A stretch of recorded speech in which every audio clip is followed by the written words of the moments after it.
নমস্কার। যুক্তি তর্ক সঙ্গে অর্কই আপনাদের স্বাগত। আপনাদের সঙ্গে আমি অর্কপ্রভ সরকার। বছর তিনেক আগে মুখ্যমন্ত্রীর বিশেষ ঘনিষ্ঠ আমলা, শুধু মমতা বন্দ্যোপাধ্যায় নয়, তার আগে বুদ্ধবাবুর অত্যন্ত পেয়ারের লোক ছিলেন এবং তার দীর্ঘ কর্মজীবনে কলকাতা এবং ২ পরগনার বাইরে তিনি কখনো বদলি হননি। তার একটা সুবিধা ছিল, তিনি সুবক্তা এবং সুলেখক। আনন্দবাজার পত্রিকায় চাকরি করেছেন। তার শ্বশুর মশাই হচ্ছেন বিশিষ্ট কবি নীরেন্দ্রনাথ চক্রবর্তী। কার কথা বলছি আপনারা নিশ্চয়ই অনুমান করতে পারছেন। তিনি হচ্ছেন আলাপন বন্দ্যোপাধ্যায়। সেই আলাপন বন্দ্যোপাধ্যায় একটি বই লিখেছিলেন, আমলার মন। ব্রতচারী আন্দোলনের প্রতিকৃত গুরুসদয় বাবু থেকে শুরু করে ম্যাক্স ওয়েবার সবার কথা বলে তিনি বেশ ধ্রুপদী বাংলায় আমলার মনের সুলুক সন্ধান করেছিলেন এবং বইটি আমি পড়েছি, অবশ্যই সুখপাঠ্য বই।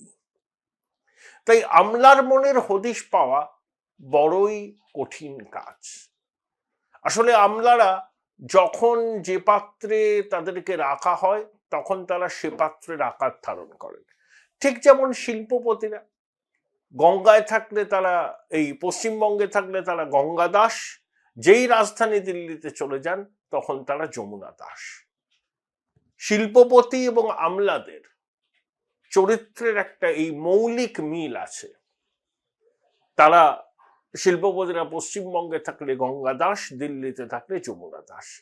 এই আমলার মনের কথাটা আমি কেন বললাম সেটাই বলবো। তার আগে আপনাদের কৃতজ্ঞতা জানাই আপনাদের সহযোগিতার জন্য। যেভাবে আপনারা আমাকে সহযোগিতা করছেন সেটা আমার আগামী দিনের পথ চলার পাথেও। থ্যাঙ্কস বাটনে ক্লিক করলেই আপনাদের আর্থিক সহায়তা আমার কাছে পৌঁছে যাবে। এখন পশ্চিমবঙ্গের মাননীয় মুখ্য সচিব, যিনি সিভিল অ্যাডমিনিস্ট্রেশনের সর্বোচ্চ পদে আসেন, তিনি 13ই ফেব্রুয়ারি দিল্লি গেছিলেন নির্বাচন কমিশনের তলবে। নন্দিনী দেবী অবশ্যই দক্ষ আমলা, কিন্তু তাকে মুখ্য সচিব করা হয়েছে অন্তত 10 জন সিনিয়র আমলাকে টপকে।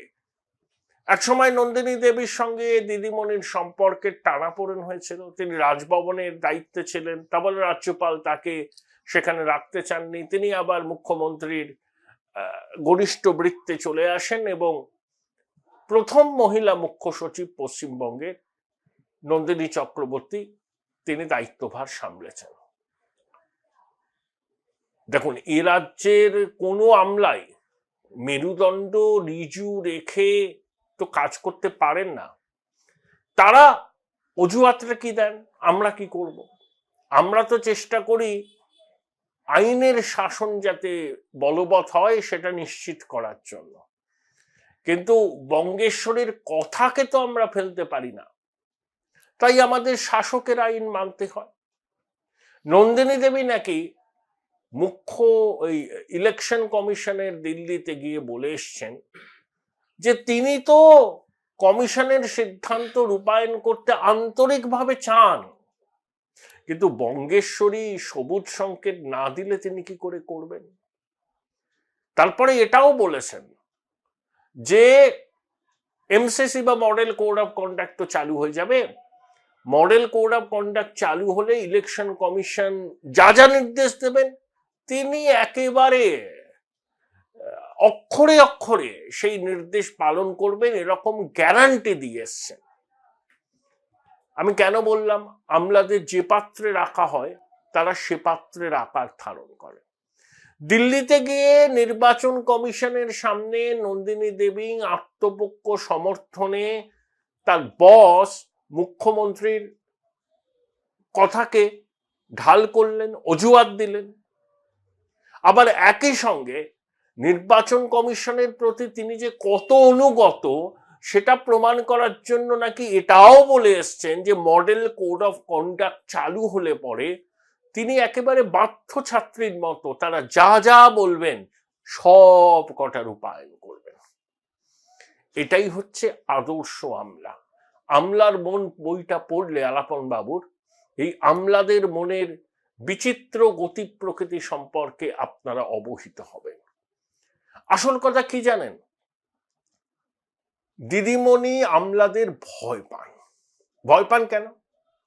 ভয় পান এই জন্যই যে দিদিমণি নিজেও জানেন তিনি তার নকরশাইকে দিয়ে যে যে কাজগুলো করান সেটা অনেক ক্ষেত্রেই দেশের আইন, দেশের সংবিধান অনুমোদন করে না, কিন্তু আপনারা করতে বাধ্য হন। যেমন নন্দিনী দেবী বলে এসছেন নির্বাচন কমিশনকে যে আমি কি করব, আমার মাথার উপর বঙ্গেশ্বরী আছে, আমার ঘাড়ে কটা মাথা যে আমি তার সিদ্ধান্তের বিরোধিতা করে আইনের শাসন বলবৎ করব।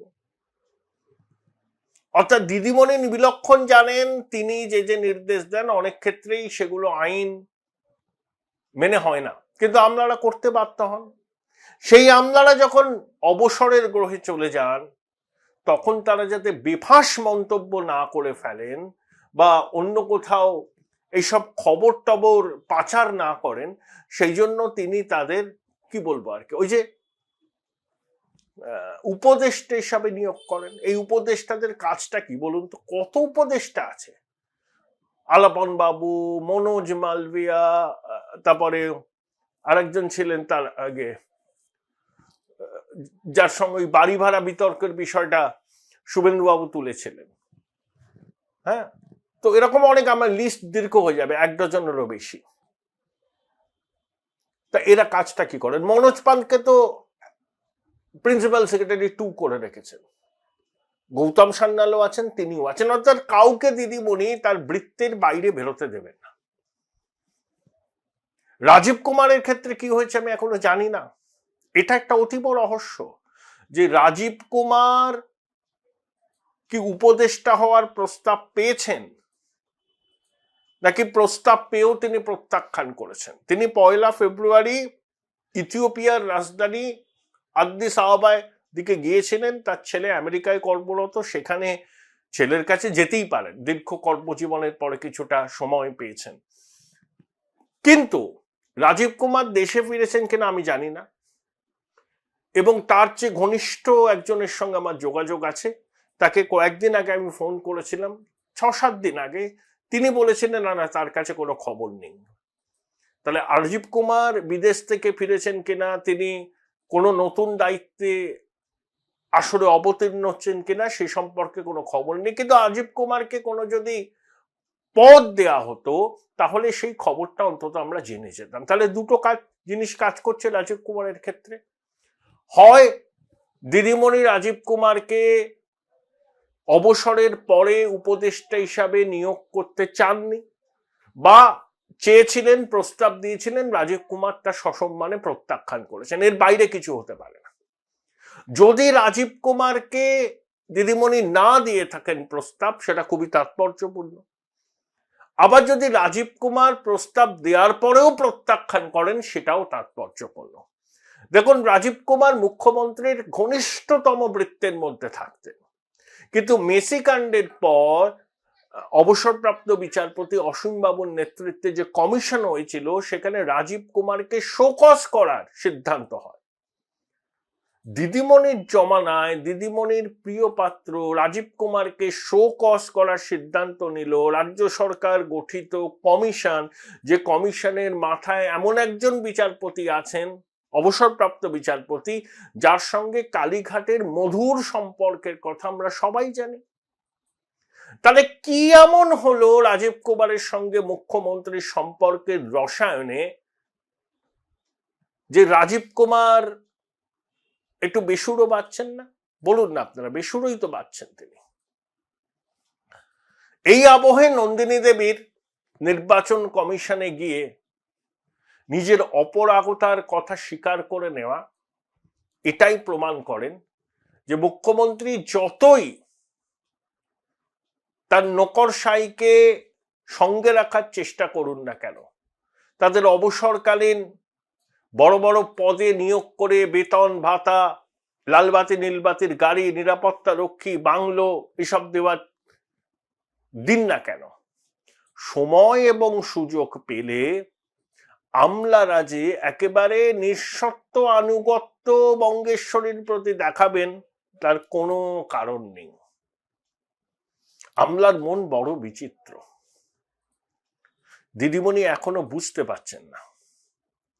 আসলে তিনি সবাইকে তো ওইভাবে নিজের সঙ্গে রাখতে চান, কোঅপ্ট করে নিতে চান, কিন্তু আমলারাও জানেন যে ঠিক আছে, এ জমানা তো একদিন না একদিন শেষ হবেই, তাদের অনেকের অনেক দিনের চাকরি আছে, তারা শুধু শুধু সবাইকে হোস্টাইল করবেন কেন?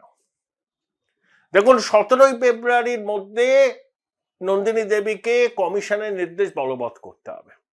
ওই যে পূর্ব মেদিনীপুরের ময়না, বারুইপুর পূর্বে দুজন ইয়ারও একজন ডেটা এন্ট্রি অপারেটর, যাদের বিরুদ্ধে কমিশন সাসপেন্ড করে এফআইআর এর সুপারিশ করেছিল, নবান্ন সাসপেন্ড করেছিল, বিভাগীয় তদন্ত করেছে, বিভাগীয় তদন্ত করে তাদেরকে এক্সোনারেট করে দেওয়া হয়েছে। কমিশন বলছে আমাদের তো জানাওনি, তোমরা বিভাগীয় তদন্তের ফয়সলা কি হলো আমরাই জানতে পারলাম না। আর প্রত্যেকে তারা কমিশনে অন ডেপুটেশন ছিলেন। এটা কি করে হয়? 17ই ফেব্রুয়ারির মধ্যে তাদের বিরুদ্ধে এফআইআর করতেই হবে। এবং কমিশন যে যে সিদ্ধান্ত বা নির্দেশ দিয়েছিল রাজ্য প্রশাসনকে, সেগুলো কেন মানা হয়নি তারও ব্যাখ্যা দিতে হবে, এবং সব সিদ্ধান্তকে কিন্তু অবিলম্বে কার্যকর করতে হবে। আমি জানি না দিল্লি থেকে ফিরে এসে আবার নন্দিনী দেবী, ওই যে বললাম পশ্চিমবঙ্গে থাকলে গঙ্গা দাস, দিল্লিতে থাকলে যমুনা দাস হয়ে যান অনেকে, আবার নন্দিনী দেবী ভুল বদলাবেন কিনা আমি জানি না, কিন্তু তিনি খুব সুন্দর খেলেছেন। দিল্লিতে গিয়ে বলেছেন যে আমি তোমাদেরই লোক, আর নবান্নে গিয়ে বলেন হ্যাঁ ম্যাডাম, হ্যাঁ ম্যাডাম, হ্যাঁ ম্যাডাম, হ্যাঁ ম্যাডাম। যেটাকে হ্যাঁ ম্যাডাম বললে হয়, ওরা বলেন হ্যাঁ ম্যাডাম, হ্যাঁ ম্যাডাম, হ্যাঁ ম্যাডাম, হ্যাঁ ম্যাডাম। এই হচ্ছে আমলাশাহীর আসল চেহারা। আমলা পুলিশ কখনো কারুর হয় না, এরা পাল্টি খেতে, ডিগবাজি খেতে, আপনার চোখের পাতা পড়বে না তার আগে এরা ডিগবাজি খেয়ে যাবে। সবার আগে ডিগবাজি খায় পুলিশ, তারপরে আমলা। সেই আমলাদের মনস্তত্ত্ব এখনো বুঝে উঠতে পারেননি সর্বজ্ঞ দিদিমণি। আমি তাকে অনুরোধ করব, সময় সুযোগ পেলে তারই ঘনিষ্ঠ উপদেষ্টা আলাপন বন্দ্যোপাধ্যায়ের আমলার মন এই বইটি দয়া করে পড়ে নেবেন। Join Indian Institute of Hotel Management now. Right choice, right decision.